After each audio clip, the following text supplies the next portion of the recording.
and welcome to another Ask Kev Anything. Today we're going to tackle a few questions here. Again, before I start, I'm sorry if I can't get to everybody's questions. Legitimately, right now at this moment I have about 400 questions, or more than 400, that I haven't even read yet, because I get so many questions, like it's crazy.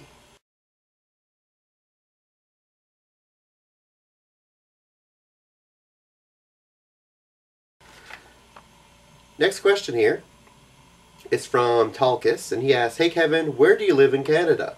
You look familiar and I'm not sure if I went to school with you.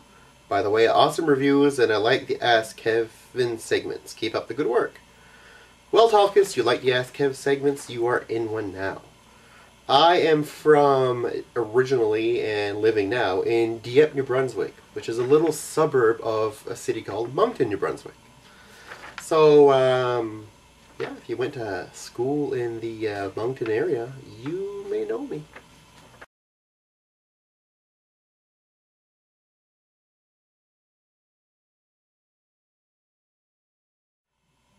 Next question is from Galvatron 182.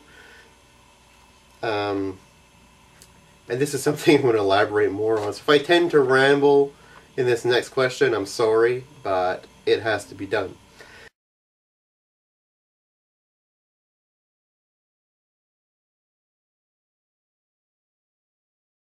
The question is, the new Star Wars movie is so funny.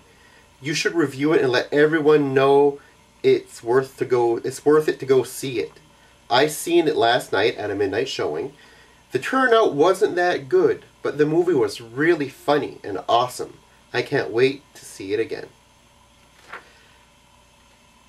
I guess the question in this is, what did I think of the Star Wars movie? I'm going to be completely honest with you. With everybody out there, and people might hate me on this one or not, it really doesn't matter. You want my opinion, you ask Kev anything, Kev's going to answer you in the most forefront way possible.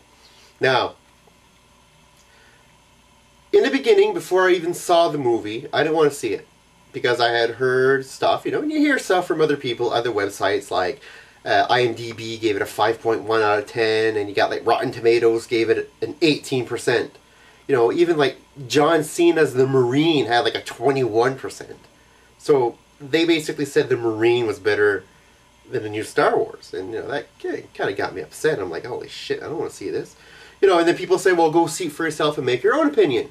Watch it for yourself, make your own opinion. Fine and dandy, I can agree with that to somewhat of an extent. I never personally ate human shit, but I hear it's disgusting. And I don't really need to eat shit in order to know it is disgusting. I can pretty well take the word for other people who have eaten shit that it's not good.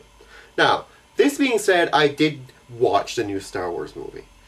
And what it is, how can I explain it?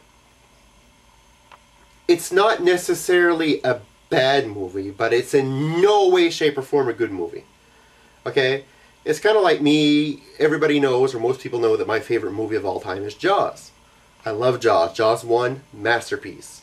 Jaws 2, entertaining, fun to watch, not quite the caliber of acting of Jaws 1. Naturally, it gets a sequel, and it's just thrown together type thing, but it's still, a fun adventure movie to watch.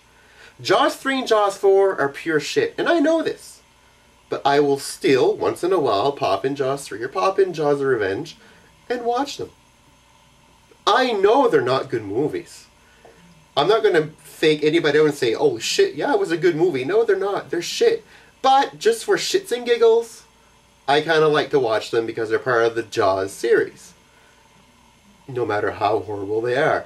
So I guess kind of gets me into this whole Star Wars thing. I can see how some fanboys and some fans are going to say, yeah, it was a good movie, because for them it's Star Wars, and for shits and giggles was okay, kind of like me and my Jaws 3 and my Jaws 4 thing.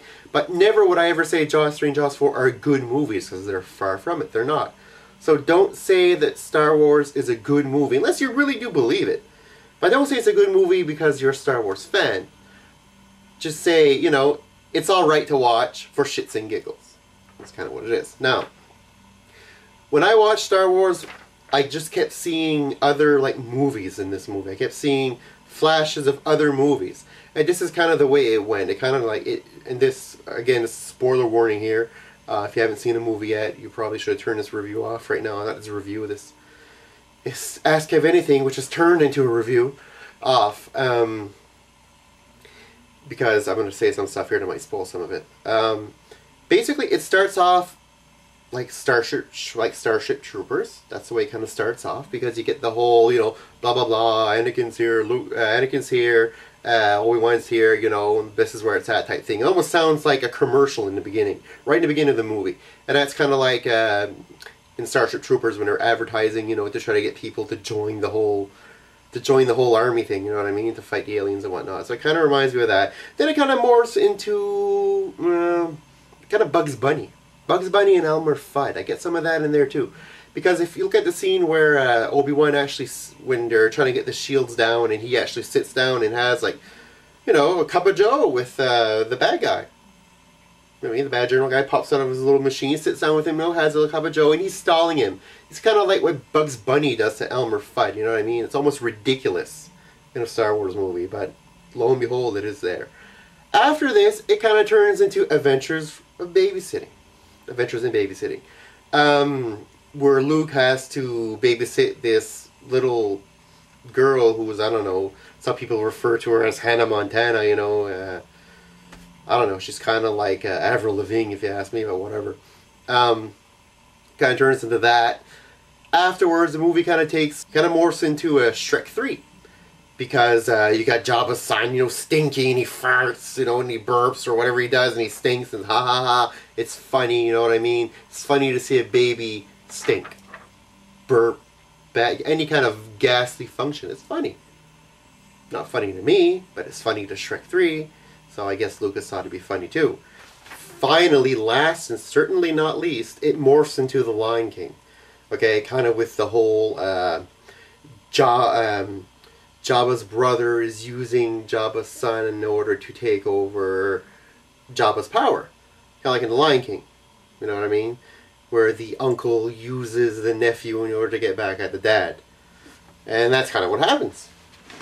So it morphs into that. So it morphs into, like I said, it morphs into Starship Troopers. It morphs into Bugs Bunny. It morphs into Adventures of Babysitting.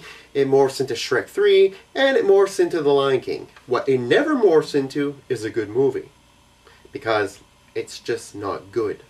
It's an okay movie at the most. It's not a good movie. There's no expression on these people's faces. It looks like something like Thunderbirds. Really, like, I can't say it's good, because it's not. I feel sad saying that, because it's a Star Wars movie after all. This shouldn't have been released in a theater, in my opinion. To pay $10 to see this, man, I'd ask for my money back. I guess the fanboy response to the movie, like, what, you know, some people are going to defend the movie. The biggest defense that I've heard so far is, you know, what do you expect? It's a kid's movie. Well, come on. I can go through a list of Disney, Pixar, DreamWorks movies that have been phenomenal, are intended for kids, but are equally as entertaining for adults. Just look at Kung Fu Panda, which just came out. Awesome! Kung Fu Panda is like 50 times better than the new Star Wars movie. What I mean? Whatever. Anyways. To each their own, I guess. So, on that note, I'm going to end this Ask Kev Anything. Again, sorry if I didn't get to your questions. And please keep leaving questions. And for those who have asked about the Watchmen 101 class, it'll be coming soon. So take care, guys. Later.